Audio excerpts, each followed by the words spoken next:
And this brings us to using sound as a tool in technology. Sound creates light. It's very obvious. We know that God said, let there be light, and you can do this yourself by attaching a speaker to an LED light and see what happens. The medicine wheel is a cross in a circle that represents sound, that primordial source of sound, that shows that the Native American healers knew that sound could cure and could heal. This is a Sumerian seal that represents sound, and also this is where the swastika has its origin, in sound and resonance. Royal Raymond Rife, you should know by now, that cured with the man that found the cure for all disease with sound and resonance, and were converted to electric impulses. And in a library in Sedona is his handwritten manuscript that you can read all his handwritten frequencies that he wrote down for cures for all the disease. This all the different cancers. This is for diphtheria. This is for tuberculosis.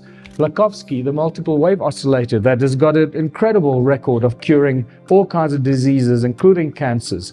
And more recently, Anthony Holland, who in a TED talk in 2011 shows how he cures cancer with sound frequencies. And since then, we've not heard anything of him. He's sort of disappeared. These are the first videos taken. We showed these videos to our friends in the biology department. They said they hadn't seen anything quite like it. Seems to be a new phenomenon.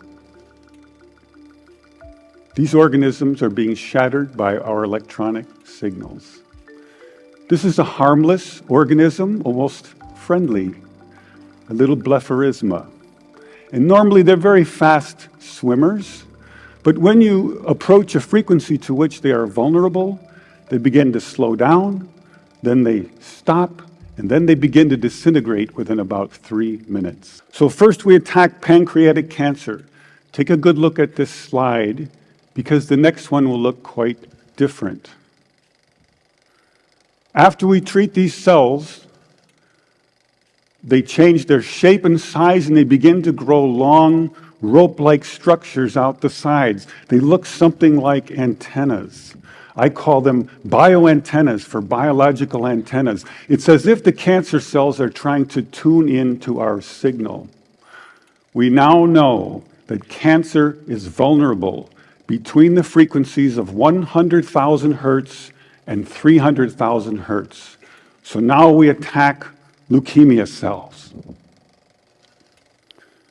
Leukemia cell number 1 tries to grow a copy of itself, but the new cell is shattered into dozens of fragments and scattered across the slide. Leukemia cell number 2 then hyperinflates and also dies. Leukemia cell number 3 then tries to make another cancer cell. The new cell is shattered and the original cell dies. I think you get the gist of it.